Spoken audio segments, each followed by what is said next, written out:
오순절 성령 강림 그 사건으로 다시 그 현장으로 돌아가겠습니다. 많은 일들이 있었죠. 사람들이 모였습니다. 특별히 성령의 충만함을 받아서 성령이 말하게 하심을 따라 다른 언어들로 하나님의 큰 일을 선포했습니다. 그 장면을 보고서 사람들이 조롱하고 비난하죠. 저들이 술 취해서 그런다. 어찌 그렇게 생각할 수 있는지 모르겠어요. 그래서 어떤 목사님은 이렇게 술을 즐기는 사람의 눈에는 그렇게 보인다. 그러니까는 분명히 그렇게 조롱했던 사람들은 평소에 술을 즐기는 사람들이었을 것이다. 그 사람들 눈에는 그렇게 보인다는 거죠. 하지만 그게 아니죠. 그래서 베드로가 일어나서 담대히 설교를 합니다. 그래서 이 오순절 성령 강림 사건이 의미하는 바가 뭔지, 당신들이 생각하는 것처럼 우리가 술에 취한 것이 아니라 바로 성령에 취했는데 그렇게 성령에 취하게 되는 이 사건이 가지고 있는 의미가 뭔지에 대해서 분명하게 선언을 하고 있습니다. 크게 이 베드로의 설교는요, 두 파트로 나눠볼 수 있는데, 먼저 우리가 봉독한 이 본문, 그러니까 요엘 선지자의 예언의 성취다, 그렇게 얘기를 하고요, 그 이후에 이어서 예수 그리스도에 대해서 쭉 말씀을 하고 있습니다. 너희가 십자가에 못 박아 죽인 그 예수님이 다시 부활하셨고 승천하셨고 하나님 보좌 우편에 앉으셨다. 이 예수 그리스도의 구원 사역에 대해서 쭉 일별을 하고 있습니다. 그것이 의미하는 바는 뭐냐? 이 성령 사건은 곧 예수 사건과 직결되어 있다는 것이죠. 예수님의 죽으심과 부활하심과 승천하심의 근거에서 이 성령께서 오시게 됐다. 그걸 지금 베드로가 쭉 설교를 통해서 말씀을 하고 있는 것입니다. 오늘은 이 오순절 성령 강림 사건의 의의가 무엇인가에 대해서 생각을 하겠는데요, 가장 중요한 의의가 뭐냐? 그건요, 교회의 설립입니다. 새 이스라엘, 바로 예수 그리스도의 몸된 신약 교회의 설립이 이 성령 강림을 통해서 이루어진 것이죠. 그러니까 어떻게 보면은 교회가 최초로 성령 세례 받는 그 사건이 바로 이 오순절 사건입니다. 그렇다면요, 이것과 비교해 볼 수 있는 사건이 있어요. 바로 교회의 머리 대신 예수님께서 처음으로 성령 세례 받는 사건이 있거든요. 그분이 세례 받으실 때 하늘이 열리고 비둘기와 같은 형상으로 성령께서 예수님께 임하십니다. 성령 세례죠. 그래서 이 오순절 사건을 제대로 이해하기 위해서는요, 교회의 머리 대신 예수님의 성령 세례 사건을 이해해 볼 필요가 있습니다. 직결되어 있어요. 그래서 오늘은 이 베드로의 설교를 중심으로 놓고 예수님의 성령 세례와 그 다음에 교회의 성령 세례, 이것을 한번 비교해 가면서 이 성령 세례 사건의 의의를 한번 생각을 해보고자 합니다. 먼저는요, 이 교회의 성령 세례는, 이것은 교회가 하나님의 그 충만한 임재의 것으로서 세워지는 그런 의미가 있습니다. 예수님의 성령 세례로 가볼까요? 예수님께서 성령을 한량없이 기름 부음 받음으로 예수님의 그 몸이 성령을 모신 성전이 됐습니다. 물론 예수님의 몸은요, 성자 하나님과의 연합을 통해서 하나님을 모신 성전이었습니다. 하지만 그에 더하여서 성령께서 그에게 부어주심으로 인하여서 이제 하나님의 성령을 모신 또 성전이 된 것이죠.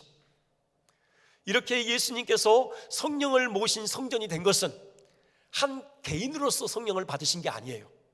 아까도 말씀드렸듯이 교회의 머리라고 했잖아요. 예수님은 교회의 머리로서 성령을 받으신 겁니다. 그러니까 예수님만 성전이 아니라 장차 예수님과 생명의 나 가운데 들어갈 그의 몸된 교회도 공의 성령을 모신 성령의 전이 되도록 하시기 위해서 예수님께서 성령을 먼저 받으신 거예요. 그런 의미가 있습니다. 그래서 이걸 좀 더 자세히 생각을 해보려면요, 하나님께서 우리를 지으신 창조의 목적으로 좀 돌아가 봐야 해요. 하나님께서 우리를 지으신 목적이 뭐예요? 우리를 하나님의 백성 삼으셔서 우리 안에 거하시며 우리와 함께 친밀한 교통을 나누기 위해서죠. 그래서 우리를 하나님의 형상인 인격으로 지으셨는데요, 하나님께서는 저 하늘에 계시고 우리는 이 땅에 있고, 이렇게 일주일에 한 번씩 약속된 시간에 와서 예배할 때 하나님이 내려오셔서 우리와 교제하시고, 또 예배가 끝나면 우리는 우리대로 가고, 또 하나님은 또 하늘로 올라가시고, 그렇게 일주일에 한 번씩 간혹 만나서 교제하시는 것, 이거 하나님 원하시지 않으셨어요. 그게 아니라 아예 우리 안으로 오셔서 우리를 떠나지 아니하시고 늘 함께 계시면서 우리와 친밀한 교통을 나누시는 것, 이걸 하나님께서 기뻐하신 것이죠. 여러분, 부부 사이도 그렇잖아요. 지금 우리 교회도 지금 신혼을, 지금 그 결혼을 준비하는 우리 청년들이 있는데요, 아마 그들이 결혼을 위해서 많은 준비를 할 터인데 그 중에 가장 중요한 준비가 거처를 마련하는 것일 거예요. 함께 살아야 되잖아요. 그래서 거처를 마련하고 또 그 거처 안에 이런저런 세간을 또 이렇게 또 준비해 놓고, 부부 생활에 있어서 가장 중요한 게 뭐냐? 그게 함께 같은 공간에서 산다라는 거겠죠. 뭐 부득이하게 주말 부부라든가 출장을 가서 오랫동안 떨어져 있는 경우는 어쩔 수 없지만, 하지만 뭐 떨어져 살다가 잊을만 하면 만나서 밥 한번 먹고, 이건 뭐 정상적인 부부가 아니잖아요. 그것처럼 하나님께서 우리를 지으신 목적도 우리를 백성 삼으셔서 우리와 늘 함께 계시면서 우리와 친밀한 교통을 나누시는 것, 이것이 하나님이 우리를 지으신 목적이에요. 그래서 아담을 지으시고요, 에덴을 마련하신 겁니다. 특별한 동산을 만들어 놓으신 거예요. 그 에덴에서 아담과 함께 예배 받으시고 섬김 받으신 것이죠. 좀 더 생각해 보면요, 에덴 동산에만 머무신 것이 아니라 하나님께서 아예 아담 안으로 들어가셨어요. 그걸 알 수 있는 대목이요, 창세기 6장 3절인데 이런 내용이 있습니다. 나의 영이 영원히 사람과 함께 하지 아니하리니 이는 그들이 육신이 됨이라. 이 말씀을 하시게 된 배경이 있는데요, 지금 6장 2절에 이런 또 대목이 있어요. 하나님의 아들들이 사람의 딸들의 아름다움을 보고 자기들이 좋아하는 모든 여자를 아내로 삼는지라. 여기 하나님의 아들들은 셋의 계열이에요. 무슨 천사가 아닙니다. 그래도 여호와 신앙을 유지해온 셋의 계열, 그들이요, 여기 사람의 딸이라는 것은 이미 하나님을 반역하고 떠난 가인의 후손들입니다. 이제 그들의 아름다움을 보고 자기의 육체의 욕망대로 그들과 하나가 되어버렸다라는 거예요. 그러니까 이제 그들도 육체의 욕망대로 살면서 육이 되어버렸다는 그런 사실이에요. 그러자 하나님께서 6장 3절에 나의 영이 그들과 영원히 함께하지 아니하겠다, 이렇게 말씀을 하셔요. 이 말씀이 함이 된 것은 그렇게 사람들이 타락했음에도 불구하고 그때까지 하나님께서 사람과 함께 계셨다는 거예요. 그 사람 안에, 아담 안에 하나님께서 거하시면서 그와 교제를 나누셨다는 사실이죠. 이제 완전히 육이 돼버려서 도무지 걸어가시는 하나님의 영이 그 안에 계실 수 없게 되자 이제 떠나시겠다, 그런 말씀을 하시는 겁니다. 이것이 인류의 비극입니다. 그리고 하나님의 구원 역사는요, 이렇게 죄로 말미암아 단절된 하나님의 임재를 다시금 우리 가운데 회복하시는 역사가 바로 하나님의 구원의 역사예요. 여러분, 이스라엘을 보세요. 애굽에서 이스라엘을 건져내와서요, 시내산에서 언약을 맺어서 하나님의 백성 삼으셔요. 그들에게 처음 명하신 바가 뭐냐면요, 성막을 지으라는 거예요. 이제 하나님의 백성이 되어졌으니 하나님이 그들과 떨어지지 않고 성막 가운데 거하시면서 그들과 교제하시기를 원하셨던 것이죠. 하지만 성막의 방식입니다. 자주 말씀드리지만요, 그 지성소, 언약궤 위, 속죄소의 그룹과 그룹 사이에 하나님께서 임재해 계시는 거죠. 그리고 그들과 교통하셨던 것입니다. 물론 구약 시대에도요, 사람 안에 성령께서 임하시기도 해요. 하지만 영구히 인격적으로 내주하시는 것은 아닙니다. 임시적이고 어떤 목적을 가지고 잠깐 이렇게 거하셔요. 사사들 보세요. 대표적으로 삼손이요, 삼손에게 하나님의 영이 충만하게 임하실 때가 있어요. 목적을 위한 거죠. 이스라엘을 블레셋에서 건져내도록 하시기 위해서 그에게 초자연적인 능력을 덧입히시는 겁니다. 그 목적이 끝나면은 또 하나님의 영이 떠나셔요. 이런 방식으로 하나님께서 임하시는데 드디어 이제 온전히 거룩하신 예수님, 그분의 인성 안에 이제 하나님께서 찾아오신 겁니다.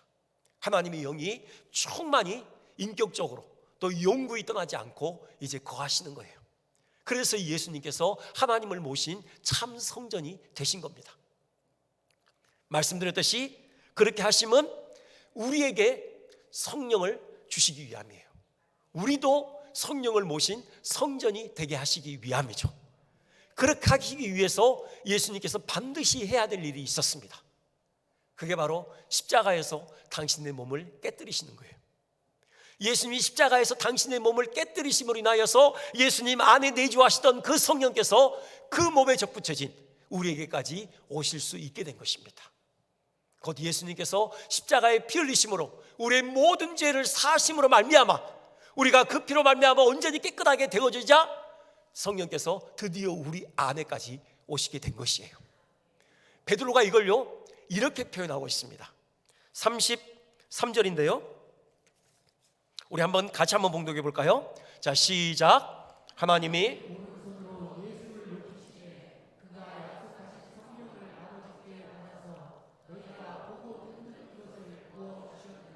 아멘.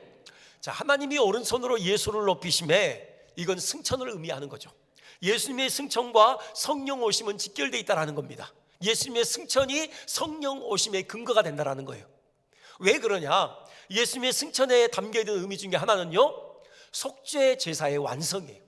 예수님께서 십자가에 못 박히셔 죽으신 그 몸으로 하나님 보좌 우편으로 가신 겁니다. 하나님 앞에서요, 그분이 못 박히신 손과 발을 보이셨어요. 그분이 찔리신 그 옆구리, 창에 찔리신 그 옆구리를 하나님께 보이신 거죠. 그리고 말씀하십니다. 아버지께서 제게 명하신 대로 제가 속죄 제사를 완성했습니다. 보십시오 라고 보고하신 거예요. 그러자 하나님께서 인정하신 거죠. 그렇다, 내가 원하는 모든 속죄 제사를 완성했다 라고 승인하신 거예요. 그렇게 죄가 완전히 사해졌기 때문에, 이제 우리가 원리적으로 거룩해졌기 때문에 드디어 거룩하신 하나님께서 바로 영으로 우리 가운데 오시게 된 것입니다. 그래서 우리도 공히 하나님을 모신 성전이 된 것이에요. 그래서 누구나 예수님과 접부져진 사람이라면 성령을 선물로 받게 되는 것입니다. 여기 38절 보면요, 베드로가 당당하게 그렇게 선언하죠. 너희가 회개하여 각각 예수 그리스도의 이름으로 세례를 받고 죄의 사함을 받으라. 그리하면 성령의 선물을 받으리니. 그렇습니다. 여기 예수 이름으로 세례를 받는다는 건요, 예수님과 하나가 되는 거죠. 예수님께 접붙여지는 겁니다. 그럴 때 예수님께 머물렀던 그 성령께서 우리에게까지 옮겨오시는 겁니다. 그래서 성령을 선물로 받아요. 17절에서는 모든 육체에게 부어준다라고 말씀하죠. 누구나 예수님을 믿으면 모든 육체에게 성령의 선물이 주어진대요. 여기 부어진다고 했어요. 여러분, 그 찔끔찔끔 성령께서 오시는 게 아닙니다. 하나님께서 우리에게 성령을 주실 때요, 그렇게 주시지 않아요. 여러분, 커피 드립 해보셨나요? 그러면 그 원두 사이로, 거름종이 사이로 커피액이 찔끔찔끔 내려오죠. 그 정도가 아니라 여기 부어주신다는 건요, 밖에서로 퍼 붓듯이 그렇게 부어주시는 그런 의미예요. 성령을요, 예수님께서 성령을 한량없이 받으셨거든요. 이제 그 몸을 이루는 우리, 지체인 우리에게요, 성령을 한량없이 부어주시는 것입니다. 그렇게 성령께서 오시는 목적이 뭐냐? 우리를 거룩하게 하시기 위해서예요. 우리를 하나님의 거소로 온전히 세우시기 위해서입니다. 에베소서 2장 22절에 이런 말씀이 있어요. 너희도 성령 안에서 하나님이 거하실 처소가 되기 위하여 그리스도 예수 안에서 함께 지어져 가느니라. 지금 우리가 하나님의 거소이긴 해요. 근데요, 더 충만히 하나님께서 우리 가운데 임하실 날이 있습니다. 그 날을 위해서 성령께서 우리를 빚어가고 계시는 거예요. 우리를 거룩하게 만들어가고 계십니다. 여러분 안에 하나님의 성령께서 거하십니까? 그렇다면 우리는 거룩한 하나님의 성전입니다. 그렇다면 하나님의 성전답게 우리는 거룩해야 됩니다. 우리의 생각부터서 우리의 입술의 말과 우리의 손과 발의 행실과 우리의 모든 인격과 삶에 있어서 하나님의 성전다운 거룩함이 우리 가운데 묻어나야 하는 것이죠. 그런 은혜가 있기를 주님의 이름으로 축원드립니다. 두 번째, 성령께서 우리에게 임하심, 교회에게 임하심, 그것은요, 우리를 왕같은 제사장으로 세우시기 위함입니다. 예수님께서 성령 세례를 받으신 목적 중에 하나가 그거예요. 여러분, 구약의 왕들이요, 그 감람유로 기름 부음을 받아서 왕으로 세워지잖아요.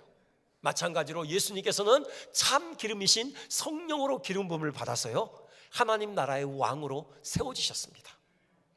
예수님의 그 세례는, 성령 세례는요, 그분이 하나님 나라의 왕으로 임직되는 바로 임직식이에요.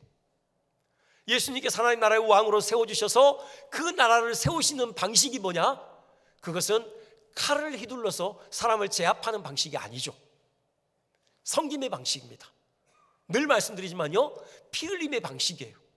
예수님께서 회복시켜야 될 백성은 죄와 사망 가운데 사로잡히는 자들이잖아요. 죄와 사망에서 우리를 회복시키기 위해서는 예수님께서 반드시 피 흘리셔야만 하는 것입니다. 그분이 흘리신 피값으로 우리를 사내셔서 우리를 나라 삼으신 것이죠. 그래서 그분이 죽으신 것이고요, 부활하시고 승천하셔서 하나님 보좌 우편에 앉으셨어요. 하나님 보좌 우편은요, 통치의 자리입니다. 곧 그분이 하늘과 땅의 모든 권세를 가지신 만왕의 왕으로 그분이 지금 등극하신 거예요. 하나님 나라의 왕으로 지금 왕자에 앉아 계신 것입니다. 이걸 또 베드로가 밝혀요. 36절 이렇게 선포하죠. 그런즉 이스라엘 온 집은 확실히 알지니 너희가 십자가에 못 박은 이 예수를 하나님이 주와 그리스도가 되게 하셨느니라. 십자가에 못 박은 이 예수를 하나님께서 주와 그리스도, 곧 하나님 나라의 왕으로 그를 세우셨다라는 겁니다. 하늘과 땅의 모든 권세를 가지신 천상의 왕으로 예수님께서 왕좌에 앉아 계셔요. 지금도 온 만물을 다스리십니다. 그 다스림의 첫 번째 행위가 뭐냐? 성령을 보내심이에요. 곧 성령으로 다스리시는 겁니다. 그래서 우리에게 성령을 보내신 거예요. 우리는 성령을 받았죠. 그러면 우리 안에서 성령께서 하시는 일이 뭐냐? 바로 이 예수님의 왕권을 확립하는 일을 하시는 거예요. 복음을 전해서요, 예수님의 왕되심을 인정하게 합니다. 그래서 예수님의 백성으로 회복시키셔요. 이미 예수님의 백성이 된 자들은요, 더 예수님의 왕권을 인정하고 그 앞에 엎드려 부복하게 하시는 거예요. 여러분, 우리 주님의 백성 된 자들에게요, 영적인 싸움이 있죠. 그 싸움의 핵심이 뭐냐? 누가 왕인가 하는 싸움이에요. 지금 하늘과 땅의 모든 권세를 가지시고 천상 보좌에 앉아 계신 예수님이 우리의 왕이신가? 아니면 세상의 그 어떤 것, 그것이 돈이든 권력이든 명예든 쾌락이든 그것들을 추구하고자 하는 그 욕망, 그것이 왕인가? 누가 왕인가? 이 싸움이 끊임없이 우리 안에 있습니다. 여러분, 답을 어떻게 하십니까? 단지 입술의 고백으로 끝나서는 안 됩니다. 예수님께서 우리의 왕이십니다, 입술의 고백에 멈춰서는 안 돼요. 여러분, 그 고백에 합치한 삶이 우리 가운데 있어야 하는 것입니다. 그 고백과 함께 그 왕이신 예수님 앞에 엎드려 경배해야 되고, 또 그 왕되심에 합치하게 우리가 그분의 뜻에 전적으로 순복하는 그런 삶을 살아내야 하는 것입니다. 이것이 어떻게 가능합니까? 성령께서 이 일을 우리 가운데 이루어 가시는 것입니다. 우리가 성령으로 충만하게 될 때 우리 영의 눈이 열려서 세상 영광 다 차치하고 온 하늘과 땅의 권세를 가지신 만왕의 왕 되신 예수님의 영광을 보게 되는 것입니다. 그 앞에 진정으로 엎드려 경배하게 되는 것이고요, 그분의 말씀을 삶의 법으로 여기고 전적으로 순종할 수 있게 되는 것입니다. 프랑스의 그 절대 군주 중에 루이 14세 있죠. 그를 막아설 자가 아무도 없었습니다. 생전에 정말 살아있는 신처럼 프랑스 백성들에게 절대적인 권력을 행사했던 인물이죠. 그가 이제 죽기 직전에 그런 유언을 남겨요. 내가 죽으면은 그 노틀담 성당에서 장례를 지내라. 그리고 대성당에 모든 촛불을 다 끄고 나를 넣어놓은 관이의 촛불 하나 밝혀라. 내 장례 집례는 당시 궁정 신부였던 마실론 신부가 설교를 해라, 이렇게 명령했어요. 마실론 신부가요, 이제 그 설교를 위해서 강단의 계단을 올라가던 도중에 이건 뭔가 잘못됐다라는 생각을 하게 돼요. 그래서 올라가다가요, 그 발걸음을 멈추고 다시 계단을 내려와서 그 루이 14세가 누워있는 관이에 밝혀있는 그 촛불, 그걸요 입으로 후 불어서 꺼버립니다. 그리고는 다시 강단으로 올라가요. 2번 이렇게 외치고 내려옵니다. 오직 하나님 한 분만이 위대하십니다. 오직 하나님 한 분만이 위대하십니다. The only God is great. 여러분, 우리 마음 중심에 왕 되신 예수님 외에 다른 것을 밝히는 촛불이 있습니까? 그 어떤 세상의 욕망의 불꽃이 타오르고 있습니까? 성령의 바람이 불어 그 불을 꺼뜨리고 오직 왕 되신 예수님만을 밝히는 촛불이 타오르길 간절히 소망합니다. 그리고요, 이 대목에서 한 가지 더 생각해 봐야 될 것은 우리도 예수님처럼 성령의 기름 부음을 받아 왕 같은 제사장으로 세워졌다라는 사실입니다. 우리는 그리스도 안에서 이 세상을 다스리는 자들입니다. 세상이야 우리를 뭐 그렇게 별것 아닌 것으로 여길 수 있어요. 세상이 추구하는 것은 돈이요, 권력이요, 명예입니다. 우리가 그것들을 충분히 갖지 못한 것으로 인하여서 세상은 별것 아닌 존재로 우리를 치부할지 모르지만, 하지만 영적인 눈을 들어볼 때 우리는 성령의 기름 부음을 받은 왕 같은 제사장들입니다. 만왕의 왕이신 그리스도와 함께 이 세상을 다스리는 자들이에요. 우리는 세상에 복의 통로로 서 있습니다. 세상은 우리를 통해서 복을 받는 것입니다. 이것을 분명하게 보여주는 사도행전의 한 대목이 있죠. 27장이에요. 여러분이 잘 아시는 사건인데요, 바로 사도 바울이 그 죄수의 몸으로 로마로 여행하던 중입니다. 타고 있던 배가 유라굴로라는 광풍을 만나서 뒤집어지기 일보 직전이죠. 배만 침몰되는 게 아니죠. 그 안에 타고 있던 사도 바울을 포함한 276명의 사람들이 다 죽기 일보 직전이었습니다. 그때 그 두려움에 떨고 있던 그 사람들 앞에 당당히 바울이 서서 하던 선언이 바로 저겁니다. 내가 속한 바 곧 내가 섬기는 하나님의 사자가 어젯밤에 내 곁에 서서 말하되, 바울아, 두려워하지 말라. 네가 가이사 앞에 서야 하겠고 또 하나님께서 너와 함께 항해하는 자를 다 네게 주셨다 하였으니, 하나님께서 바울을 살려주시겠다라는 겁니다. 그 광풍과 함께 바울을 침몰시키지 않겠다라는 것이죠. 왜입니까? 그에게 할 일이 남겨져 있기 때문에, 가이사 앞에 서야 되기 때문에, 천하를 호령하던 로마 황제 앞에서 복음을 선포해야 되기 때문에 바울을 살려주시겠대요. 근데 바울만 살려주시는 게 아니라요, 바울과 함께 항해를 하고 있던 그 나머지 사람들, 그들의 목숨도 보존해 주시겠다라는 겁니다. 누구 때문입니까? 바울 때문에요. 바울 때문에 나머지 275명의 사람들이 살았던 것입니다. 바울은 당당히 세상에 복의 통로로 섰던 것이에요. 마찬가지입니다. 우리도 왕 같은 제사장들로 세상에 복의 통로로 서 있습니다. 세상은 교회를 욕합니다. 때로는 조롱합니다. 우리의 책임도 있습니다. 우리가 대사회적인 공신력을 잃어버렸기 때문이죠. 우리가 다시금 사회적인 공신력을 회복하기 위해서 낮은 자세로 노력을 해야 됩니다. 특별히 목사들 더 예를 써야죠. 높은 도덕적인 수준을 유지해야 되고요, 정말 권위의식 버리고 철저히 낮아서 섬겨야 합니다. 하지만 우리가 부인할 수 없는 사실은요, 이 민족은 교회 때문에 산다라는 사실입니다.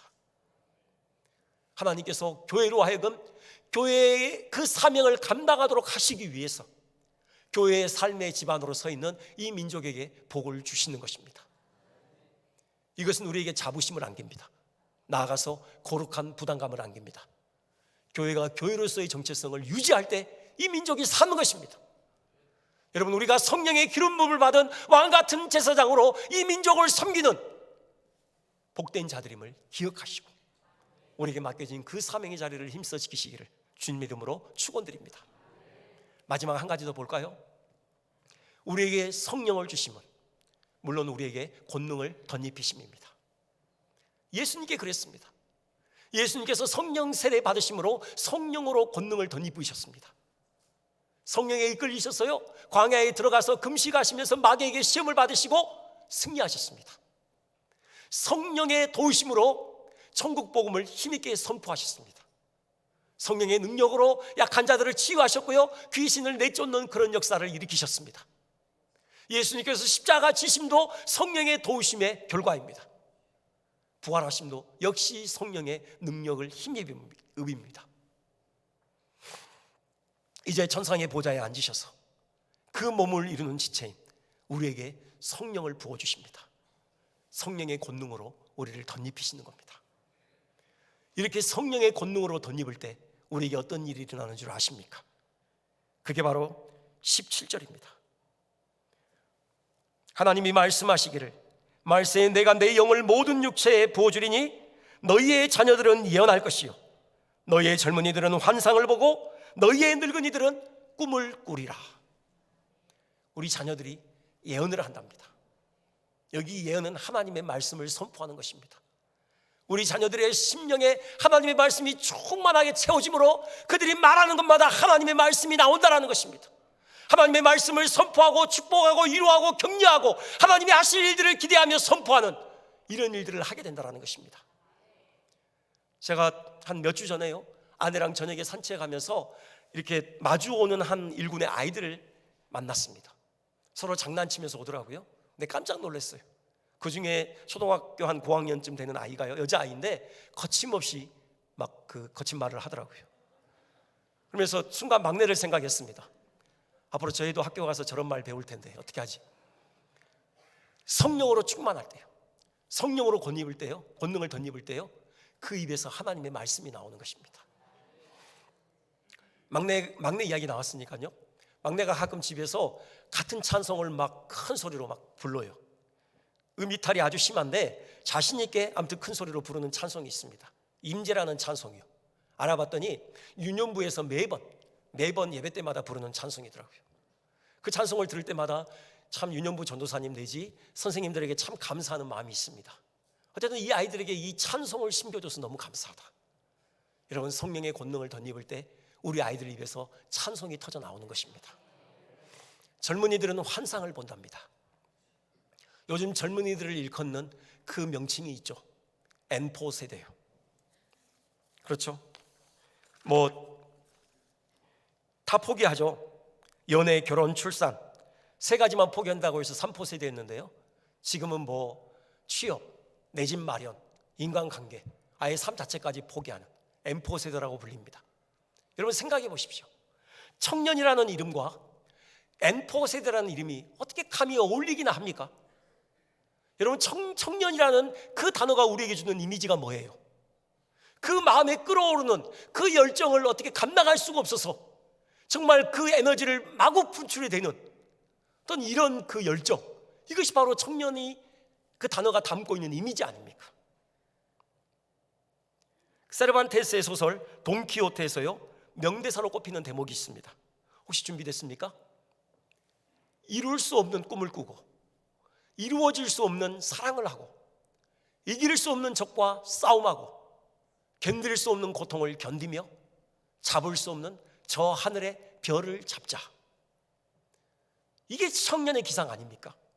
청년이라는 이런 열정이 있어야 되잖아요. 안 될 것 같지만 한번 부딪혀보는 어떤 그런 도전정신, 그런 열정이 청년을 대변하는 그런 단어가 아니겠습니까? 돈키호테를 미쳤다고 하는 사람들 앞에서요, 돈키호테가 이렇게 반문합니다. 누가 미친 거요? 장차 이뤄갈 수 있는 세상을 상상하는 내가 미친 거요? 아니면 세상을 있는 그대로만 보는 당신들이 미친 거예요? 청년의 기상이 뭔지 또 한 번 우리에게 일깨워주는 그런 대목입니다.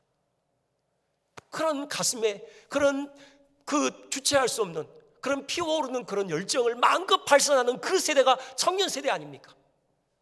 엠퍼 세대가 무슨 말입니까?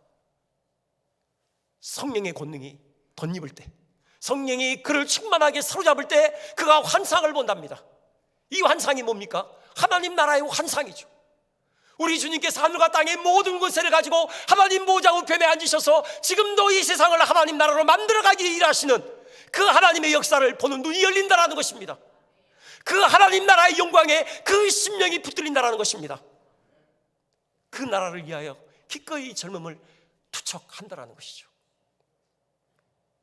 미국에서 우리나라에 건너온 한 젊은이가 있었습니다. 너무나도 유명한 분입니다.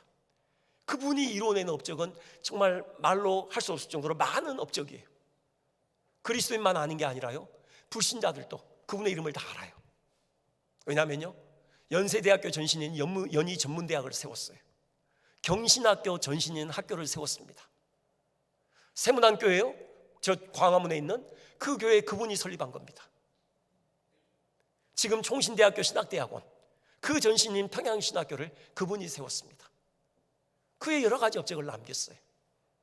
그분이 대학을 마치고요, 이제 신학을 하고 인도의 선교사가 되기 위해서 이제 또 1년간 의학 공부를 합니다.